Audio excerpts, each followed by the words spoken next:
Hey guys, and welcome to a brand new video here on FPL Now. Today we're going to be going over a potential wildcard draft for Double Game Week 33. So if you're excited for the video, drop a like down below, leave a comment, what are your plans for the next game week, subscribe if you're brand new, and let's get into the video. So, starting things off, let's take a look at the goalkeepers. I also want to make this abundantly clear that this is a wildcard draft if you are planning on free hitting in Game Week 34. If you do not have a free hit for Game Week 34, do not go with this wildcard draft because you will have no players playing in Game Week 34. So just want to make that clear before we get into the wildcard draft. But anyway, let's take a look at the goalkeepers. So in goal, we do have Raya, who has Ipswich away and Crystal Palace at home. And then I've also gone Areola as well. Areola is in there just because he's the cheapest playing goalkeeper. Has a really good fixture this weekend as well at Southampton at home. But of course, you don't need two double game week goalkeepers because you can't play your wildcard draft and a bench boost at the exact same time. So that's why I've gone Raya. He is going to be the main kind of goalkeeper for most people this week anyway. You'd like to think at least one clean sheet, potentially, between Ipswich away and Crystal Palace at home. You'd rather it come in Ipswich away because obviously Crystal Palace at home is going to be a fixture where you're most likely going to have quite a few Crystal Palace players anyway, so maybe you don't want a clean sheet in that fixture. But if he can get like 8 points from those two fixtures, I think that's a pretty good score for Raya there. And then, like I say, Areola, just very cheap, playing goalkeeper. It's a shame he's not got Southampton at home next week in Game Week 34 because then he'd be a very good goalkeeper. Probably the best goalkeeper to own in Game Week 34. But either way, those are the goalkeepers for this Double Game Week 33 wildcard draft. Moving on, let's take a look at the defenders. We have Saliba, who also has Ipswich away and Crystal Palace at home. Again, exact same situation with Raya. You'd expect at least one clean sheet, and you'd like it to come in the Ipswich away fixture because, as I say, you're going to have a lot of Crystal Palace players on this wildcard draft. Saliba is probably the best defender to have as well in regards to the Arsenal backline. Definitely not the cheapest, but with Gabriel out, he's going to be starting every fixture, even though obviously they're still in Europe and stuff, depending on what happens tonight. If they get kicked out tonight, then yeah, they've only got the league to play for, really. Next up, we have Ruben Diaz, who has Everton away and Villa at home. Again, kind of the same story as Saliba, really. You're going to have a few Villa players, so arguably you'd like Everton to be the fixture that they keep the clean sheet in, then you'd want some goals in the Villa game. City haven't been great defensively, but with the fixtures they've got coming up, especially after Game Week 34 with Wolves at home and Southampton away, I don't generally mind doubling up on the defence, but again, that's your call at the end of the day. You could go with a Villa defender this week, but the fixtures aren't great. They've got Newcastle at home and City away, both of those teams where you're probably going to have quite a few players from, so you don't really need a clean sheet in either of those fixtures because it just means that your attackers are just not going to be getting as many points as you'd like them to. But anyway, that's Diaz and Saliba. Also gone Munoz as well. Hopefully keeps a clean sheet in that Bournemouth at home fixture. Probably not really expecting anything from the Arsenal away fixture, but it is still a nice double to have for all the Crystal Palace players, especially the attackers as well. But Munoz is just kind of I really like him as an option just because he's so attacking, but I completely understand the idea of going with two Crystal Palace midfielders instead, but you know, it's up to you at the end of the day.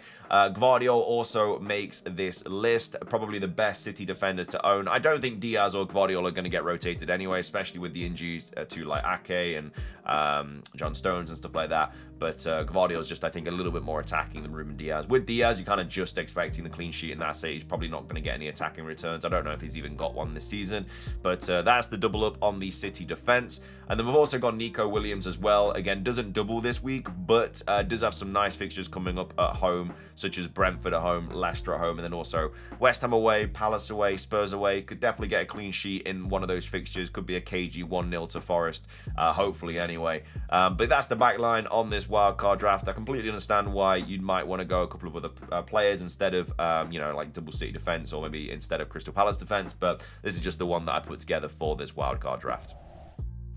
Moving on, let's take a look at the midfield for this Double Game Week 33 wildcard draft. We've gone with Saka, who has Ipswich away and Crystal Palace at home.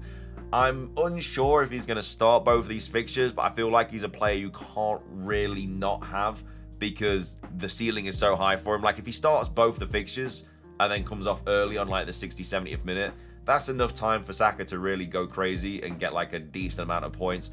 Again, depends what happens against Real Madrid tonight, but I don't know, maybe he gets benched one in one of those fixtures, maybe he starts one. After that, again, depending on the Champions League run that they have, there's nothing really easy. You know, they've got Bournemouth at home, Liverpool away, Newcastle at home. You'd think he's going to start the Liverpool game for sure, even though the league's basically already done. But yeah, Saka is just a player that I don't think I could go without on a wildcard draft. I've also got Rodgers as well. He's just a 90-minute man. He's just playing every single fixture. With them exiting Europe as well, they've only really got the FA Cup to play for in return in regards to cup competitions. But then, of course, the European spots are definitely up for grabs for Villa as well. So they're going to be wanting to try the best in the league and try and get as many points and finish as high as possible. So they do guarantee Europe for next season. And Rodgers, I think, is just with the price point, he's just got to be on the wildcard draft for sure. Mo Salah obviously picks himself. Leicester away this week. A decent captaincy option if it wasn't obviously for the doublers, but yeah, I definitely think Salah's going to go crazy. He's probably going to outscore quite a lot of double game week players this week, so I don't think he's going to be as low owned as people expect because Leicester is just so bad at the moment. But either way, Salah, of course, makes the wildcard draft. If you go against him, then fair enough, because, I mean, the fixtures aren't crazy. They've got Spurs at home, Chelsea away, Arsenal at home, and then Brighton away. So maybe if you wanted to go for a De Bruyne or someone instead, would completely understand that, but I don't know, with how good Salah is, I just don't know if I'd go against him, especially with Leicester away this week.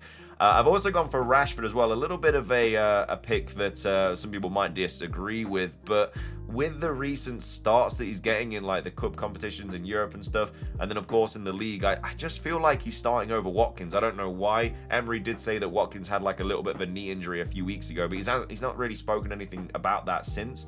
So it just looks like Rashford is first choice, and for 6.7, it's not a bad player to have, and he's very low owned, so he could do very, very well. Again, you could go for somebody else instead, like maybe you drop him for Eze, and then obviously get rid of Munoz, so you have two Palace midfielders. Completely understand that. I don't know, I feel like Rashford should be on penalties as well, so I think that he's going to be a very, very nice pick. And for 6.7 mil, if it does go wrong, you can always get rid of him anyway after free hit 34. But thought he'd be a nice little pick on the wild card. And I've also gone Sarr as well. Don't have the money up to Eze, unfortunately. But if I could, I would go to Eze. At least I don't think I have the money anyway. Sarr's, what, 5.7, 5.8, and then Eze is, yeah, 6.9. So I'm 0.4 off being able to make that move. But I'd prefer Eze over Sarr personally. But if you can't make it, then obviously Sarr's still a really good choice as well. But yeah, a little bit of a different midfield to some of the wildcard drafts that you might be seeing, but I still think it's going to do pretty well in Double Game Week 33. Finishing things off, though, we have our strikers kind of pick themselves, really. Mateta, who's got Bournemouth at home and Arsenal away. Isak, who's got Villa away, and then also Marmoush, who's got Everton away and Villa at home as well. Isak's in there just because they've got some nice fixtures, okay-ish fixtures coming up, should I say. Ipswich at home, Brighton away, Chelsea at home. And then, obviously, Marmoush is going to be very heavily captained this week, I do believe, with Everton away and Villa at home. So that's why those two are there. The Mateta one's interesting. I completely understand why you'd want to go against him, just simply because he has been getting some early subs. We don't really know why that is. So if you wanted to downgrade him and then maybe upgrade Sarr or get rid of Rashford for Eze and then maybe go with a different striker, there's just not really any other strikers that really jump out at me as like a solid option. If I go to the forwards, obviously Chris Wood's back, so maybe you could go Woody and then obviously just have Eze and Sarr instead of the Villa player. But apart from that, there's, again, not really anybody else that jumps out at me. Like even players like Vista as well. Not really any easy fixtures coming up, barring Ipswich away, but that's not for a few game weeks yet. Maybe Raul Jimenez, who's got Southampton in 34. He's going to be heavily owned in that free hit 34, so obviously that would be useful just to kind of like counter those points. Other players like maybe Evan Nilsson, no easy fixtures really coming up for him. I don't know, maybe if I wasn't going to go Mateta, I'd probably just go Chris Wood. And then I'll just play like a 3-5-2 this week because you're only going to be playing you're probably only going to be playing two strikers anyway because you're not really going to be benching Salah. So maybe you go Chris Wood instead. It gives you 1.5 mil in the bank, and then you obviously can upgrade Sarr to Eze, and then that leaves you with a little bit more money left as well, 0.3 mil in the bank. So that could be something you go with. You only have two Palace players if you decide to do that. Then you can always downgrade Rashford to a Sarr, and then obviously you have a bit more money as well. So it's really up to you, but I do understand why people might not want to go Mateta just because he is getting benched. Not benched, he's just coming off early, which is obviously very, very annoying if you are an owner like myself. But that is the Double Game Week 33 wildcard. Again, only activate it if you have got your free hit for 34, because otherwise you can see by this screen there's going to be a lot of blanks here. So yeah, just take that into account if you are thinking of wildcarding this week. But if you enjoyed the video, drop a like down below. Let's try and hit 100 likes, really helps out. Leave a comment. What are your FPL plans for Game Week 33? Subscribe if you're brand new, ring the notification bell. Have a fantastic rest of your day, and until next time, peace.